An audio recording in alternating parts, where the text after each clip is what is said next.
Друзья, продолжаем. Позвольте представить вам Дениса. Dear friends, let me introduce Denis Dybsky, Acting Marketing Director, Teslasuit, and he will tell us about the future of games. Thank you, Danila. Hi everybody, thank you for coming and thank you for visiting this conference. My name is Denis Dybsky, I'm Marketing Director at Teslasuit, and I will tell you today about the future of games. Well, before we start about the future, let's look at what we have today.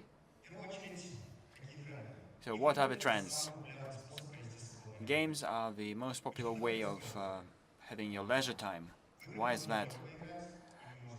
Games can be played, so we can share games, we can do a snapshot, we can stream live gaming videos, and you can attract attention to yourself as a gamer and become a popular streamer or a YouTuber or a popular poster at Twitch.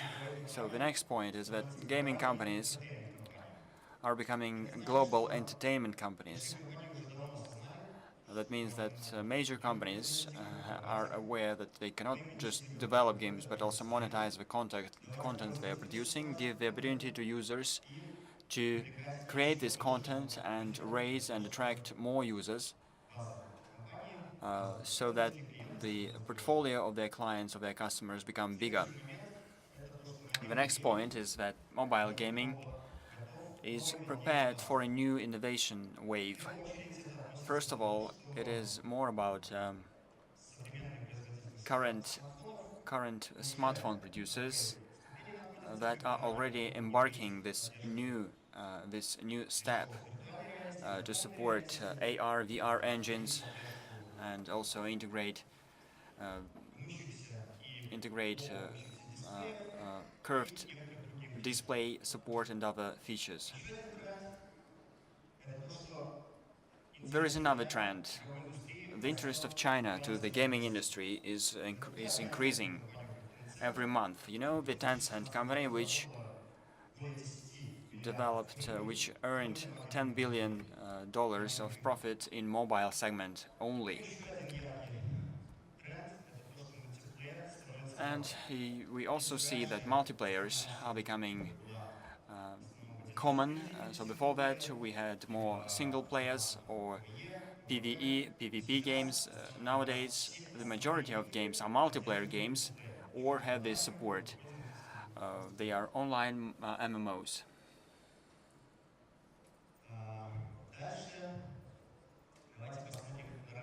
Speaking further, let's look at the market.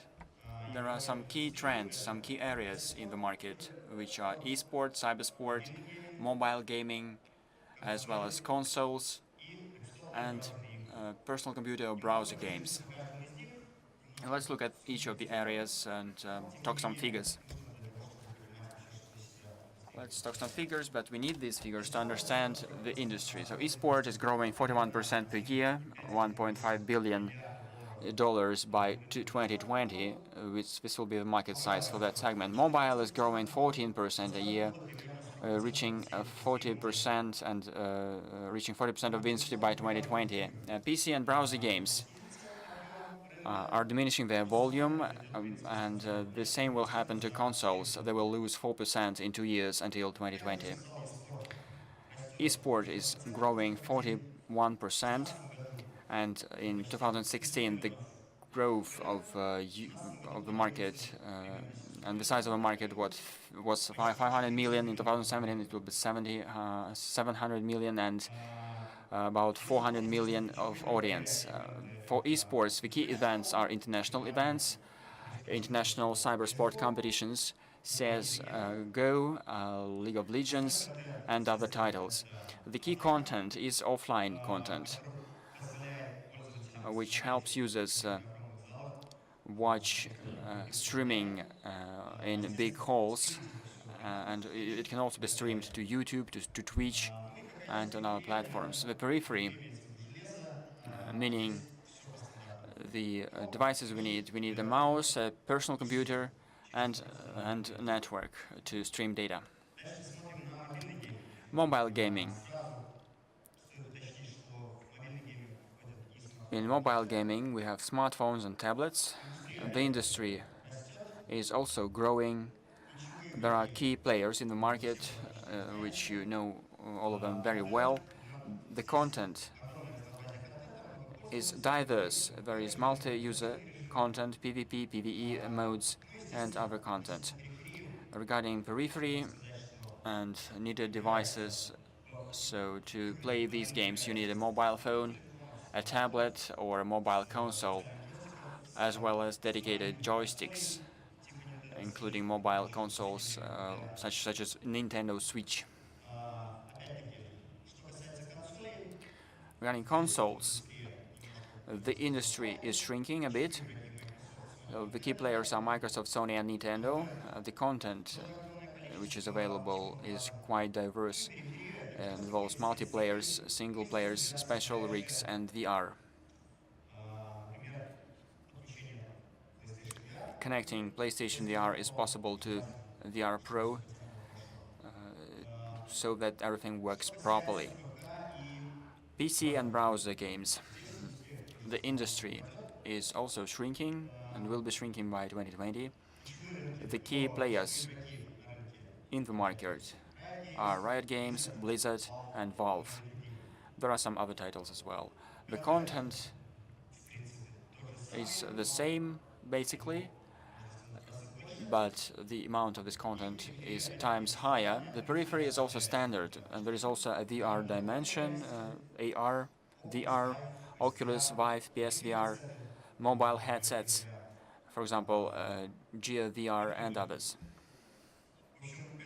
Now, these are the key figures and some statistics. Now let's switch to a better content, to a more interesting content. So what can we expect further as we move forward tomorrow? First of all, cloud streaming.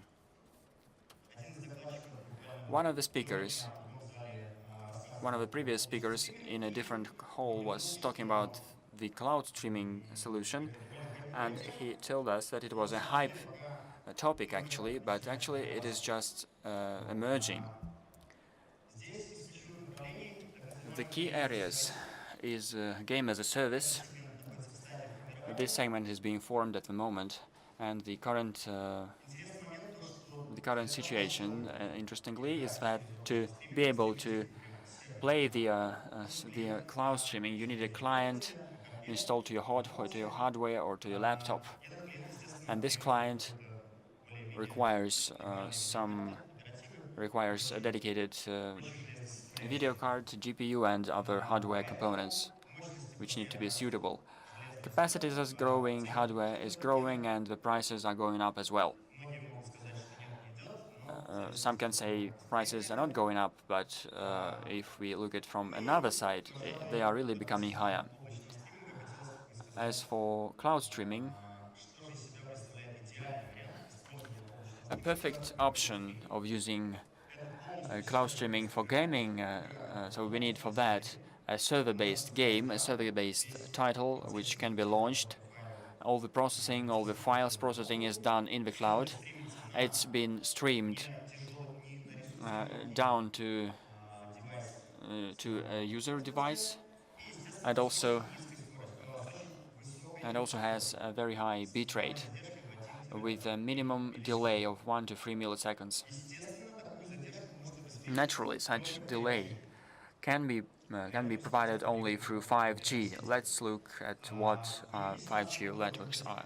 In June 2017, there was the delay record at 5.5 milliseconds, which is a breakthrough because people can play games and your eyes can perceive delays up to 12 to 20 milliseconds. This is quite possible. One of the requirements for 5G is that simultaneously it can connect at least 100,000 users. So comparing 4G and 5G, so 4G will be really obsolete when we phase out, when we will have 5G. So it's like switching from natural economy to capitalist economy. We expect that 5G will be launched by 2020, and it will be a commercial launch, not just testing, because testing has been done for quite a bit of time. Megaphone performed first 5G test in Russia in 2015, and there were serious speeds that have been reached. 5G activates, and it will enable tactile haptic internet. We will be able to perform any action and do anything through the network without any delay. We will be able to shake hands, to sit together somewhere, and to do other things. We will have streaming with no delay, or there will be no visible delay for users. VR and AR gaming will reach new levels, because there one of the key topics is the delay. And also one more application, which is telemedicine, Industry 4.0, and and driverless cars. Biometry is another application, is another area. First of all, let's understand what kind of biometry, what actually biometry can bring into games. Let's say you're playing a game.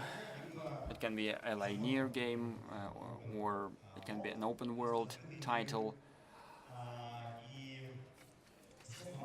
and you would want to have some continuous interactive inside the game, to be always connected to the game, and to get some satisfaction from it.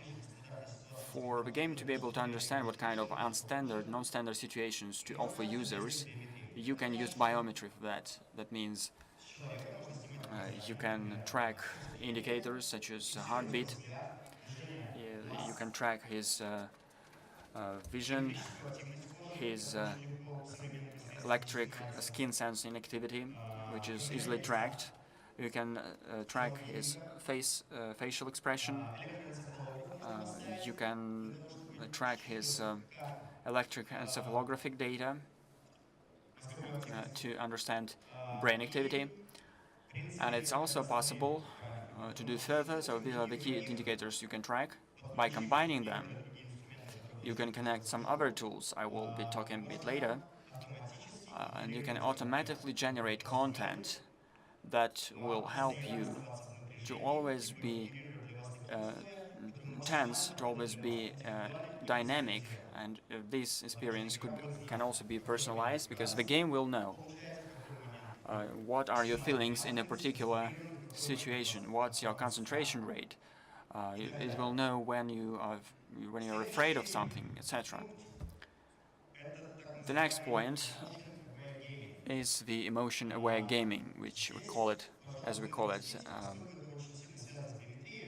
It is related to biometry, and this is what actually will help game designers to plunge into the psychology of users and understand their psychological state, and have a better dynamic situations inside the games. What kind of things we can track? We can track eye activity, electric activity of the skin, facial expression, and that's it, basically. Now, I think that this is something that is challenging, and we need to have very profound algorithm to process this information. And of course, it's not possible to think this up automatically, to be able to process millions of variants. For that, we have the artificial intelligence. One of the most hype topics, AR, ARKit, AirCore are of course the hype topics, but the AI is also a buzzword for today. Well, first of all, I'm going to talk about the very technical things. So only content designers can design, but can understand. But it's finding the right ways in the games itself, procedural generation of content, of what I just mentioned, neuroevolution of characters. It's when a character a non-game, not a person, adapts to the style of the character and start to playing in the same way and giving additional difficulty. Also, skeleton animation. There's a trouble that I'm sure game designers know when AI can tell you help recreate the uh, characters of bots and modes so they move naturally, because you notice when you shoot somebody, it flies away and the bones shooting everywhere, the head falls away unnaturally. So AI can help resolving that. And dynamic gaming balancing. Naturally, this is a problem that's most notable in the games, in racing and all sorts of, like car race, because there's oftentimes a problem when your opponent is too smart. If you pass him, he's gonna catch up and pass you in some seconds, even though it seems like, he was far apart. AI would make sure that there's a balance between these boats and other players and you.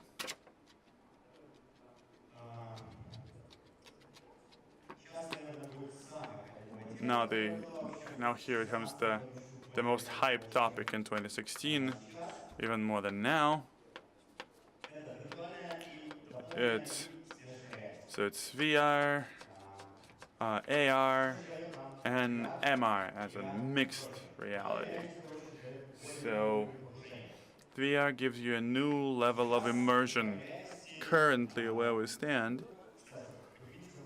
By the way, raise your hand. Who used VR out of you? Who played the VR games? Plenty. I'm sure you felt a problem with the fact that you see a picture. You hear it, you hear the sounds, but you're not feeling what's happening. So you're thinking that around you have a completely different environment. You see one thing, you feel a different thing. And the VR with additional devices can help you to experience a more fuller immersion that I'm going to tell you about later. When it comes to augmented reality, it's a new format for games and business applications.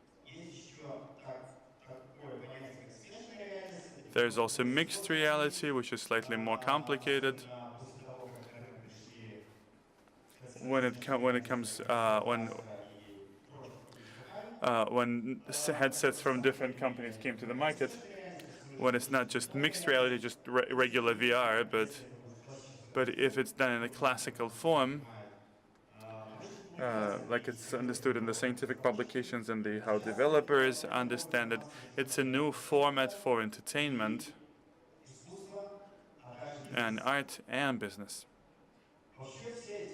So all of these VR, AR, MR, and those X realities, it's a new medium. It's a new type of technology that it appears that, just starting to fire up. But it was born a while back in the 1930s when the first stereoscopic displays came around, or maybe even earlier than that. But in 1985, from 1980 to 1985, NASA was developing a helmet that at the time was a very serious thing, and it appeared that after that it was just going to take off, it's going to boom. But no, 1990s it sort of went up a little bit, but then a pause all the way until the 2010s. And now all of these realities, they're trying to raise the border between the digital and the real world. Next is wearable computing. I'm sure everyone has a smartphone, and maybe two, plus an old phone. Someone has super brand new phones, like you have iPhone 8. No, they're not out yet. Okay, never mind. And a great spectrum of devices there with you at all times. You keep wearing them, the iWatches, other portable watches, and all of these devices can be either used with one hand or with two, but ideally it's hands-free.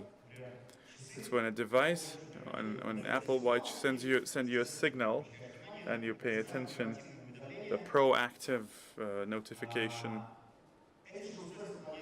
And the same devices, they have sensor functions, so they let the user know, yeah, something came here. There's some minimal vibration there, and this vibration again can be tuned depending on how do you want to get those notifications, like important ones. There's more serious vibration, small ones maybe they just don't bother you altogether.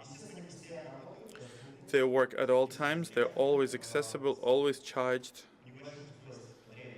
and small devices hold, 1 day to maybe a couple of weeks. And of course, they carry additional value. The next interesting moment that nobody's talking about is the so-called convergence and cross-platform approach. Imagine you have a number of devices, a laptop, a desktop, a phone, a tablet, and you have to switch between devices to do different tasks. Even though the contemporary phones and tablets, they can let you run office devices on phones, but the more serious games you can run them on a phone or on a tablet. But now imagine you're launching a game on your laptop. Then your mom came and said, "Hey, I need to work," but you want to continue with the game.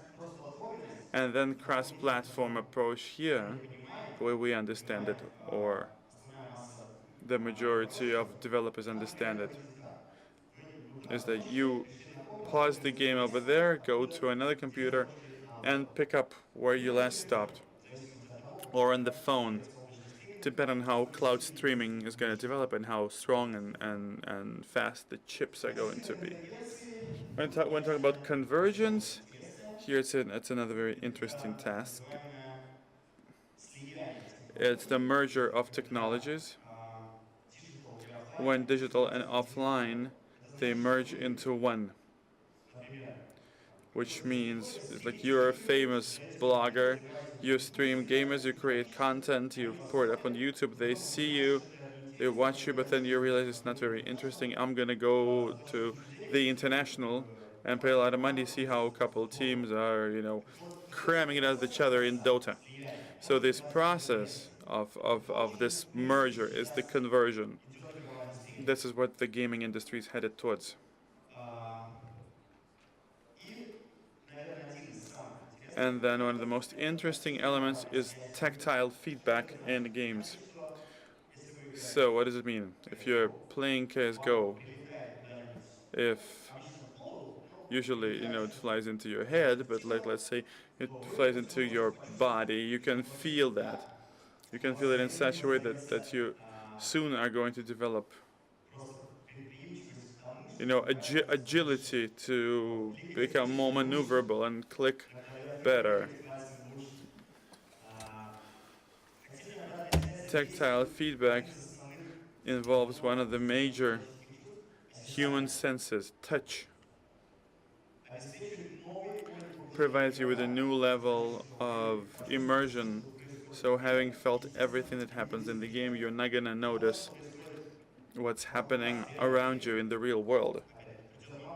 Again, mom's gonna come in and say, "Hey, give me your laptop." You're not gonna hear that. You're not even gonna feel how she's touching you, but you touched it in Skyrim. Somebody shot an arrow you, and it's in your knee or something. Tactile feedback takes care of seasickness. I'm sure you felt some desire, So why is it happening? You see one picture, you hear one sound that your brain thinks, it's been cheated, and you start feeling awful, and you can lose it. Naturally, everyone feels it differently. Another interesting moment is that tactile feedback can give a huge push towards the paradigm of the tactile internet. I mentioned it earlier that all of the meetings, all of the communications will be done online, being far, far away from each other and not feeling that you're actually far apart. You can, say hello to a friend, sit down next to a girl, anything.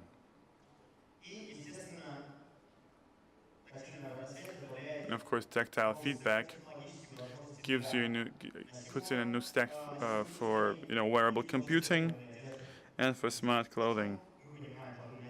So what's smart clothing? It's clothing that's packed with sensors and different data readers. Regular clothing where it has everything built inside into it. They are energy efficient and they let you feel like you're a Superman. All of these technologies, everything I told you about in the second part of my speech. In the Teslasuit, we're thinking about it.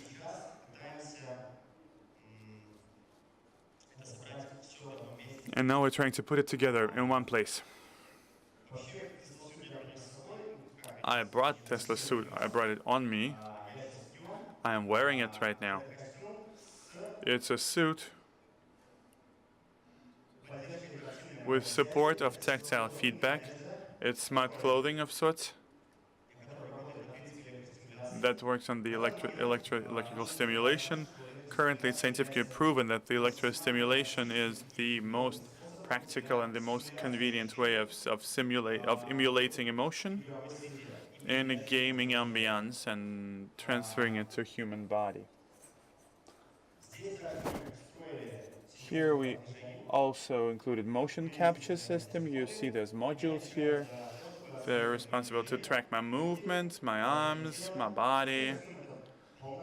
Generally, this is clothing that covers you fully. In the future, we're planning on making gloves. We have a proof of concept and a prototype, pre-prototype. We built in temperature control into the suit that's gonna allow you to feel comfortably in the game for a few hours and not just keep sweating for hours and take it off. No, I don't want this. Temperature control allows you cool down and heighten their body temperature depending on the conditions. Feel explosions, feel the hot burning sun, and simulate that you're somewhere in the game where it's really cold. Next thing we're planning very soon, it's going to be ready in 4 months, is the full biometry of human body. So all the indices I was talking about, the cardiogram, humidity, the electrical activity of your skin. In order to feel all of that and produce all of that, we're going to hook up neuron networks, but we're still missing a data set. So a set of information that can be processed. A bit further, we're going to bring in a positioning system so that the game and everything where the suit is integrated will understand where the user is in regards to space and in regards to body, where they are, in which spot are they. And as you see, this suit is fully wireless. My colleague Dmitry can demonstrate after my speech more particulars. Some of you may have seen it, some of you may have tried it on.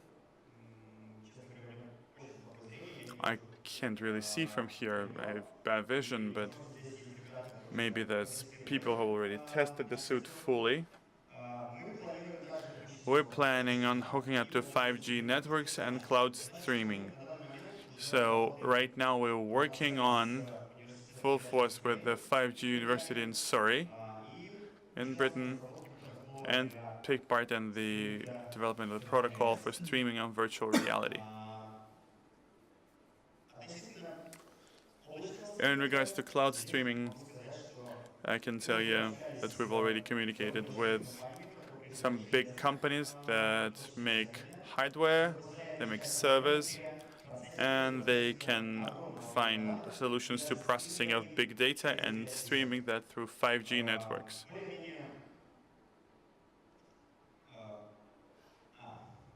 Yeah. Many are asking how are we connected to Tesla Motors. We're not.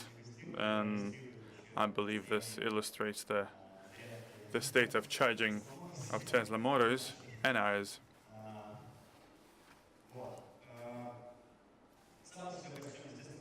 The suit itself, of course, is wearable technology. You put it on very easily, zip it, unzip it, just like normal clothes. Setup takes less than a minute and a half. And if you're real fast, you can probably put it on quicker. That's about it. I would appreciate your feedback.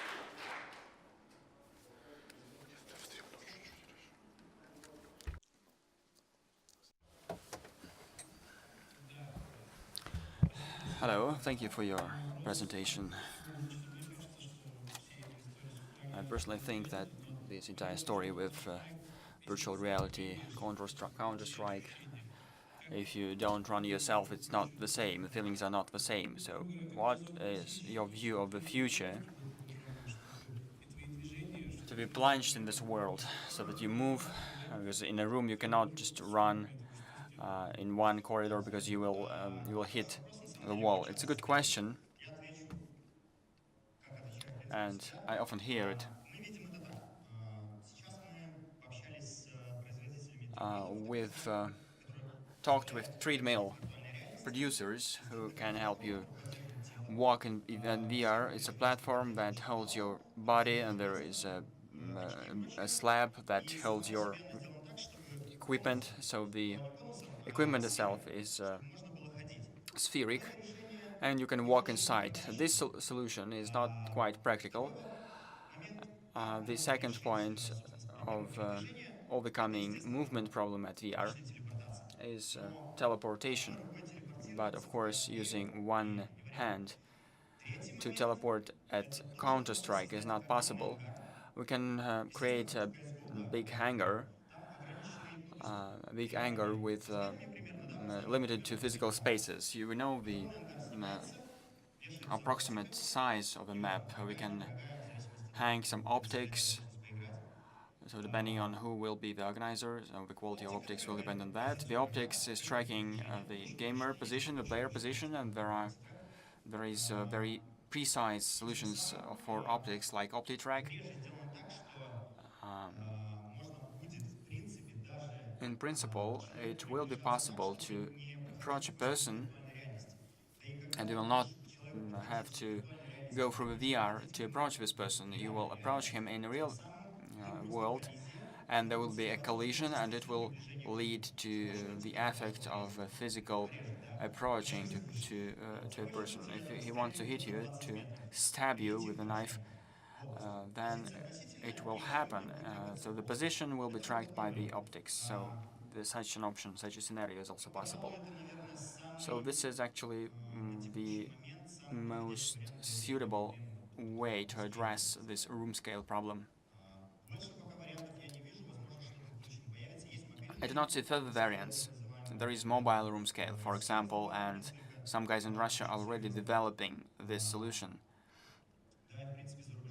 and in foreign countries as well. But I think this is what I've just described. I think this is the more sustainable option. No, I don't think so. We have some partners, of course, globally, but I cannot say for the entire world. There are some projects probably somewhere, but our partners that we have can help us install encephalographers, and they help track brain activity and operate the game. The game is about fetching people out of a bus which is hanging above hanging above the river.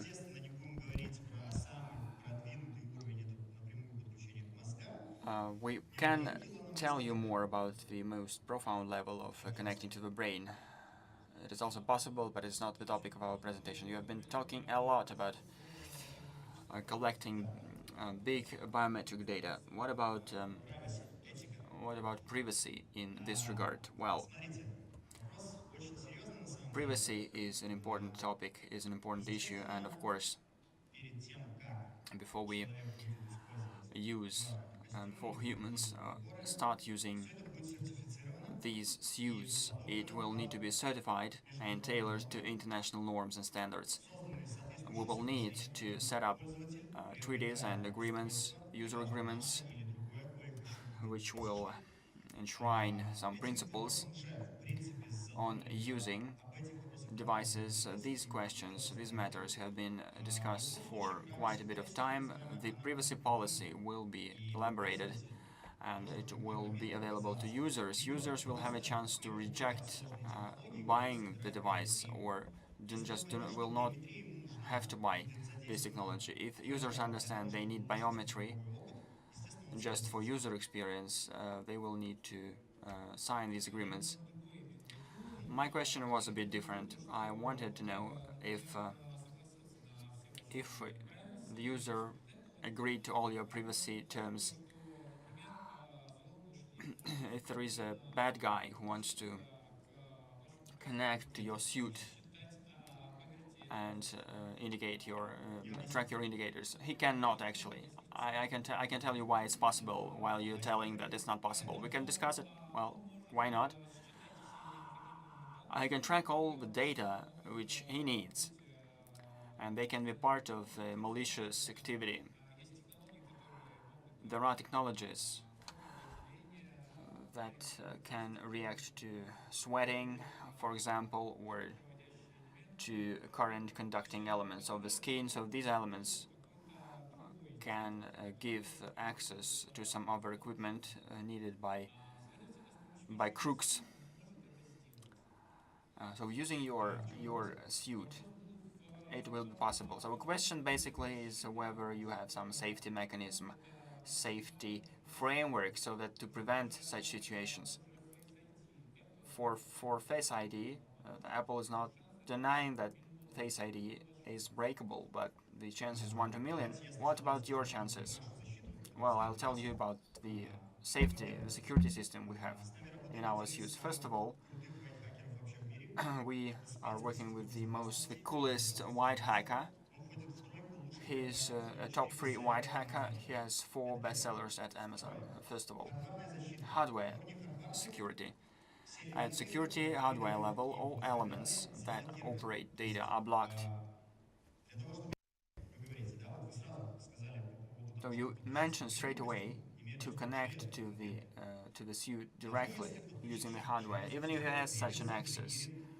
If you perform the reverse engineering of the suit worn by a person, it will take huge time. Even if the crook is able to do it fast. At software level, we have another security mechanism that will prevent him from decoding these data, because they all are encrypted. So the fourth point is any device can be broken. Any device can be backdoored. It is possible. Any corporation, regardless of the capabilities of their specialists, can be subtracked and backdoored. So coming back to your question, if we track biometric data of a person, and if we want to operate these data, so regarding managing these data, this is one of the functionality we were thinking about. This is just one person. data set, so you track his data just to one person. So to have a big data available to you, you will need to backdoor the entire system. So the cases we had with Sony and others. So was it sufficient? Was it a sufficient reply? Well, if it's a partly good reply to you, we can talk about it further. Thank you, first of all, for your wonderful presentation in Russian. And thank you for your contribution. So, a technical question: how you regulate and how to adjust temperature inside the suit, and is it washable actually? Can we wash this suit? Good question. To the first question, in the first iteration, and so in dozens of iterations which we have produced and didn't show to anyone, we used the standard technology of temperature variability. We arranged with some guys from Korea, and they are producing some cool things, some new innovative technology which we don't know much about, but we saw the tests, we saw the new material, and this new material is flexible electrode which can conduct current, electric current, and these materials can help us to have a better, a more precise temperature growth and adjustments. In the field element, which I've been mentioning, have a specific feature. They cannot track these variance of temperatures very fast. So, and to your second question, yes, we will try to do that very soon. So to be more specific, January next year, we are planning to start shipping first products, first shipments for developers and the stakeholders, the most important stakeholders. We will work with many people. There are many queries, there are many pre-orders we have from many sides, and unfortunately we will need to select those people, those consignees who will receive the shippers, and the massive sales will be launched in June 2018, because we shifted the date several times and many people started actually thinking that we will not be able to do anything. So that's why there is a fixed date for start of sales in June. Yeah, and one more point. Washing is possible. You can see the modules. The modules are covered with silicone, and this means you can put the suit inside a washing machine. And we're currently testing washings. So in the near 2 weeks, we will be testing in Minsk the washing capabilities, and our engineers will report on the results. I'm getting first results, actually. The suit further will be thinner. All modules and batteries will be covered with fabric, and they will be flexible. And of course, it's a matter of resources and time. Is it heavy? The suit, is it heavy? Well, it's everything is relative. You can try it. You can try it yourself. It's hard to say. No.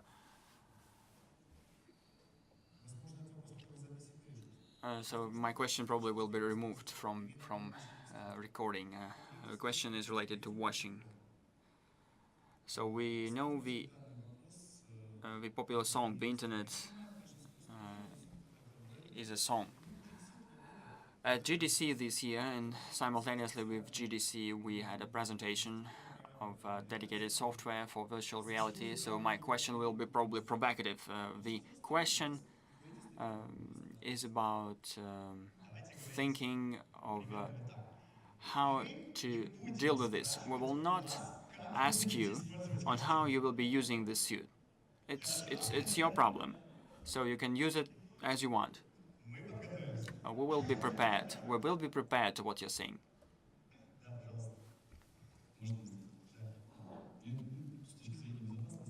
Well, in terms of safety, terms of physical safety of people. So what's the capacity of the battery, and so what can I get an electric trauma? Electric shocks are not possible with this suit, and I explain why.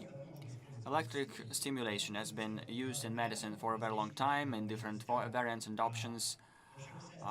The stimulation has three indicators and can track three indicators: frequency, amplitude, and the bandwidth, the channel width, the pulse width, so-called pulse width. So by combining these three parameters and tailoring them to human skin parameters, it's possible to prevent further threats like that, and it's possible to transfer a big range of feelings which will be felt differently on each type of the skin. You can shock yourself with electric current. So that was the case with the fat shrinking belts. So in one of the belts like this, I tested it, and there were 50 programs there. There were many settings available. There were minor shocks, minor electric shocks that were applied to your body, and there were different simulations. So the electric current went through your stomach, through your belly. So it's possible to stimulate a lot of feelings, flow of water, and we have a dedicated software for that. This software we can demonstrate after the presentation, and I can show you how it works actually. In this software, it's possible to set up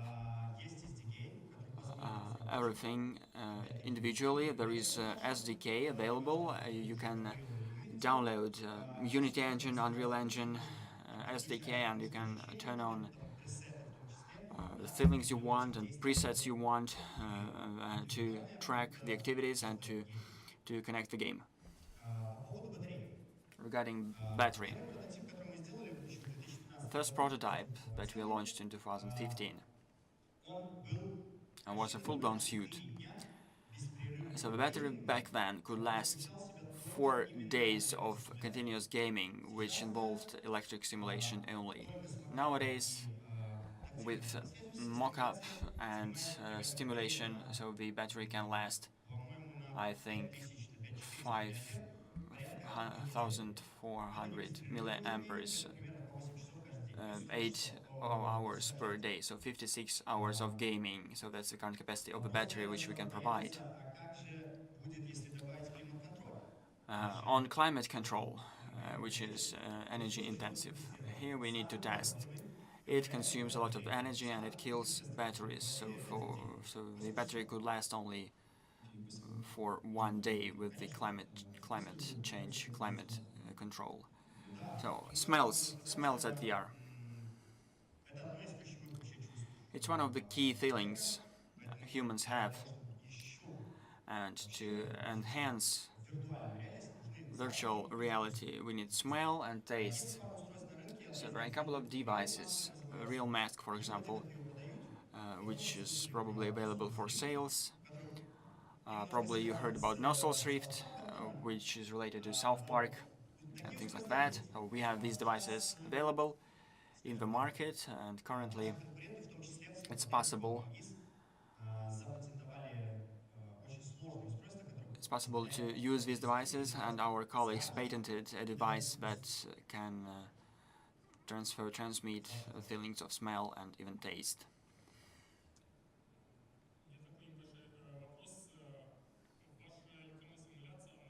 Electric stimulation you're talking about is aimed at tactile feelings, at haptic feelings. So yesterday there was a similar presentation from a colleague, and the speaker there talked about electric stimulation to update and to adjust movements, simulate movements or correct them even. So this was possibly the presentation of my colleague, which is right behind you. Well, will that be the case with your model?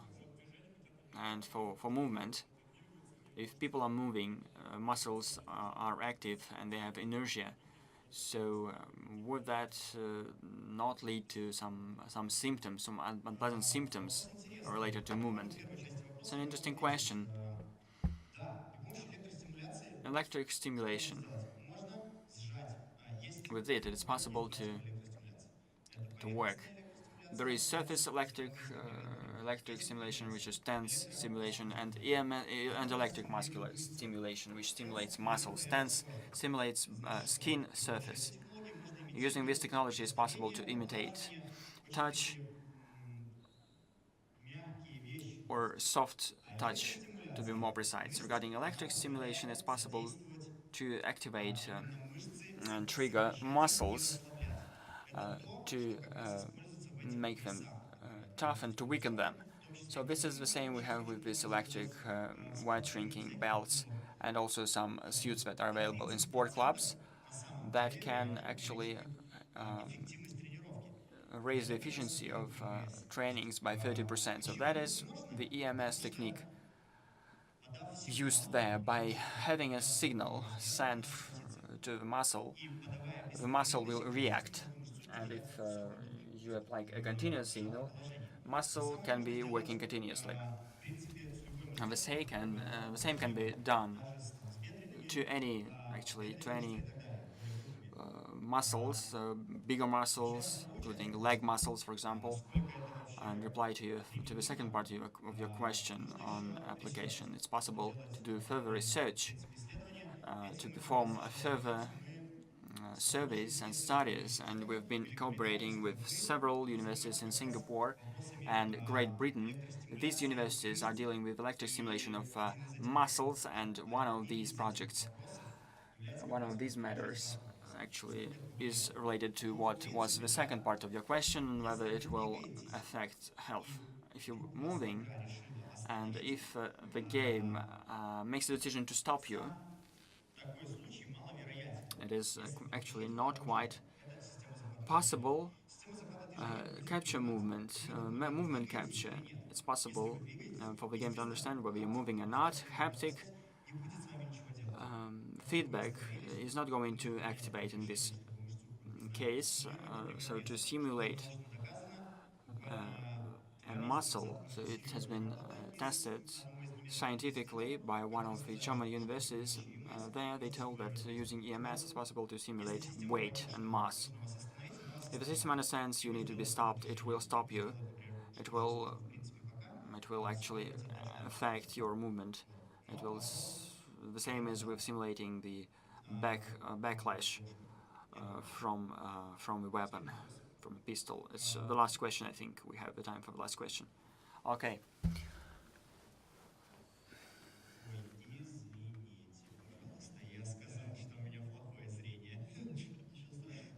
Sorry, I said I have bad vision. Suit is a good thing. Regarding mimics and emotions, facial expressions, so you cannot wear your suit above the face. So we are not dealing with this problem. We are concentrated on the suit. There are some helmets, for example, FOF, which can track the movement in your eyes. Regarding mimics and expression, so we could have an optical solution here, a Kinect camera or something more powerful, which would track your mimics using OpenCV or something like that, or computer vision, or some other technologies that can track your mimics. There is a second option. To track your face, you can put markers on your face, which is a more professional level, which cannot be available to many of us. But we can solve this task, we can set this objective and reach it, but we are not dealing with it yet. Regarding temperature responses, no one of us want to catch a cold. So how you can track this activity in the suit? We will have a range of different temperature management solutions. You as a player will have an opportunity to control your temperature, so no one will heat you up or cool you down. Specifically, it will be controlled by your biometry. It It will help you understand your temperature, and it will send you notifications and warnings. The speaker is not using the mic. Now, there is this simulation, full-blown simulation, tactile feelings, haptic feelings, hearing and smell, all these feelings and their integration is a very good thing. And it will be interesting to people. People will start loving it. The same was with computer games. People could play for hours, and some people even died of starvation playing games. So probably you need to think of something to limit the number of hours people can play using your suit. Thank you. Understood. Understood. A brief reply. Yes, we've thought about it. The mock-up system can help you track the position of the game.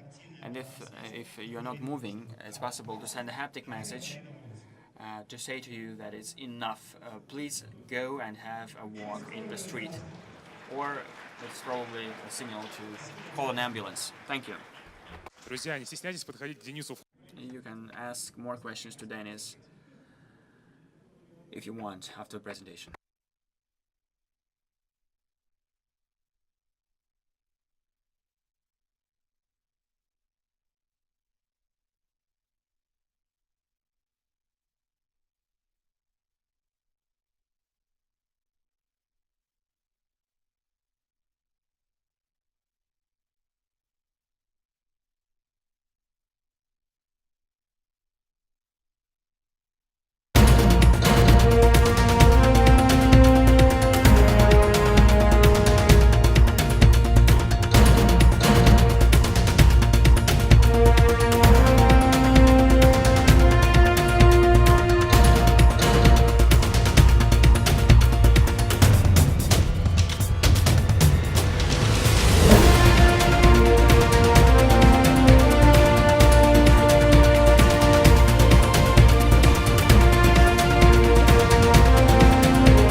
Hi, we're at 4C with another one of our speakers. Hello, please introduce yourself. Hi, my name is Leszek Szczepański. I'm a senior gameplay programmer at Guerrilla Games in Amsterdam. Great, so tell us, let's talk games. What's your favorite video game? Neverwinter Nights. That's an awesome choice. What's the very first game you've ever played? I don't remember. I mean, I had an original Nintendo, so I played like Contra or Mario. But the first game I actually remember playing well was Doom. I was way too young to play it. That's some time ago. How did you get into the industry? Actually, I was a little bit lucky. I was studying at the time, and like in between universities, so to speak. And my sister said, "Hey, there's this company doing games. Would you be interested in applying?" I applied, and I got a job in mobile industry. And for 5 years I did mobile games until I figured I'm done and started doing console games. Not bad. But if you had the chance to go back to the time and give yourself one advice, what would it be? Don't worry about school, just make games. You hear that? That's what I'd wanted. So tell us, what do you like and hate about the modern industry? Okay, so my perspective might be a little bit weird because a lot of people complain about the crunch, working conditions, so on and so forth. I've been really lucky where I work right now because the working conditions are really, really good. The only thing I can complain about the AAA industry is that even being like in a senior position, you don't have that much control over what you're building. And you have dreams, you have things you want to build, but you're still like part of the process. If you're like in a 200, 300 person team, you would like to make a bigger impact. On the other hand, we are building amazing things. It's wonderful to work like 5 or 7 years on a project, and after seeing all these prototypes, bugs, failed builds, and so on and so forth, see the thing on YouTube or on the disk and actually playing out more than you had imagined, and much more than you could have built on your own. Well, speaking of building things on your own, imagine you had full creative financial freedom over your own project. What would it be then?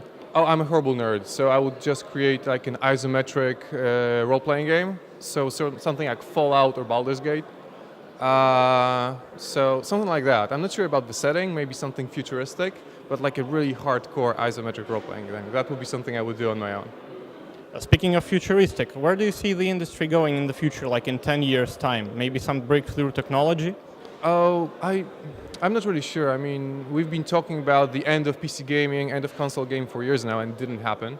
So I think that there will be small revolutions coming on, like new technologies, new ideas, but we will be still sort of standing on the shoulder of giants. So PlayStation will be there, Xbox will be there, Nintendo will be there, and there will be a lot of stuff, and we will continue growing. Consoles will continue growing, PC will continue growing, mobile will continue growing, and new technologies like VR, AR, or God knows what else will also continue growing. That's what I think, at least.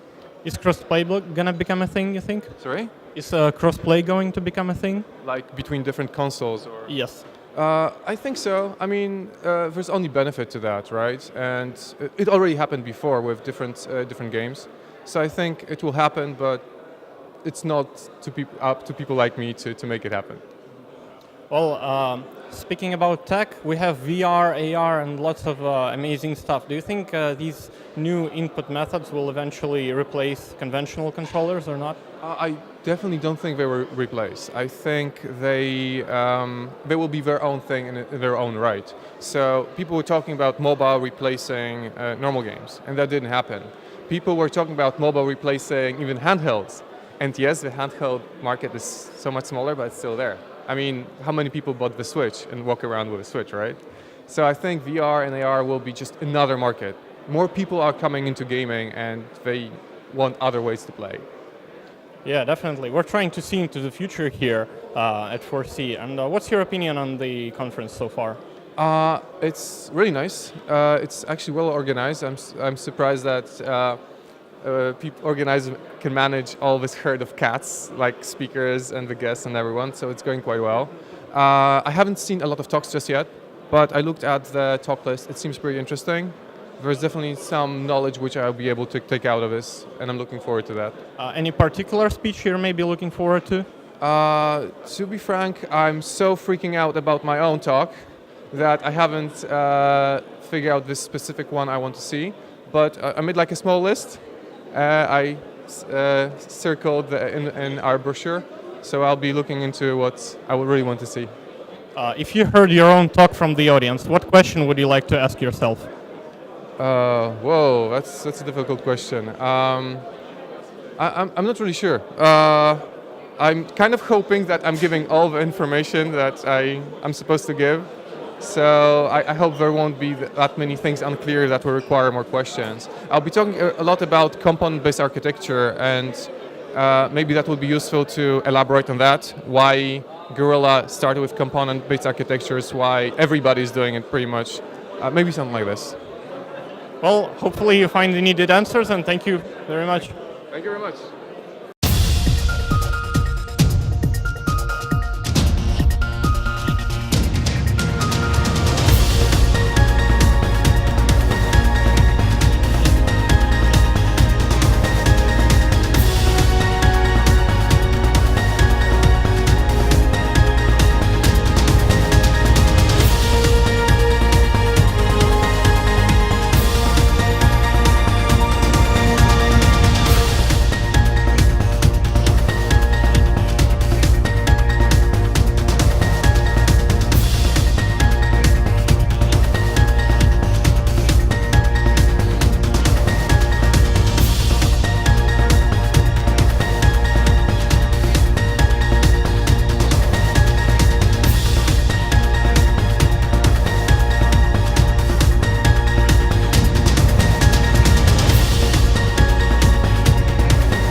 Hi, we're here with one of our speakers.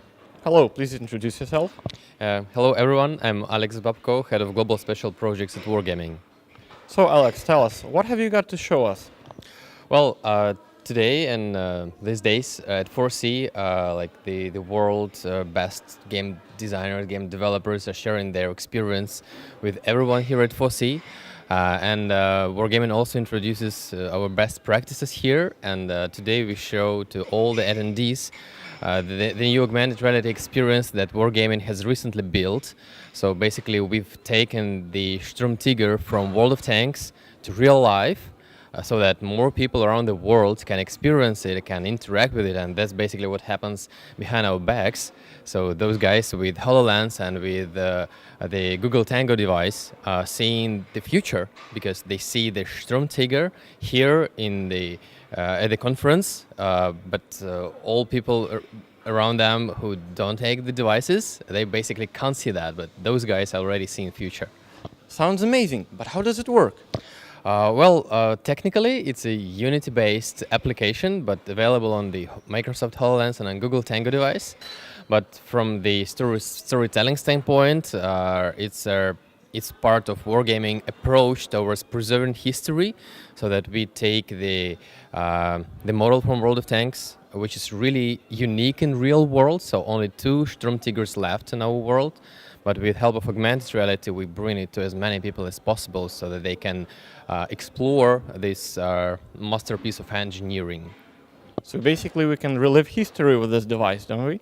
Yeah, absolutely. So this experience is already available at the Tank Museum in Bovington, as well as in the Museum of History of Great Patriotic War in Minsk. And we will bring it even closer to other locations as well. Pretty cool. Can we see how it works? Yeah, definitely. So we can now pick up the Microsoft HoloLens and see what's inside, as well as maybe show to the watchers some screenshot from the tablet, where you can also experience the augmented reality. I'm standing near the Sturmtiger, a tank that has been recreated in augmented reality. It's so near I can almost touch it, except I can't because it isn't there. But I can clearly see it, I can see into every little detail of it, and there's actually a guide telling me about the story, the history of this great vehicle. I hope you can see it on the screens. This is truly amazing technology. This is the future of museums and probably a lot more. This is amazing.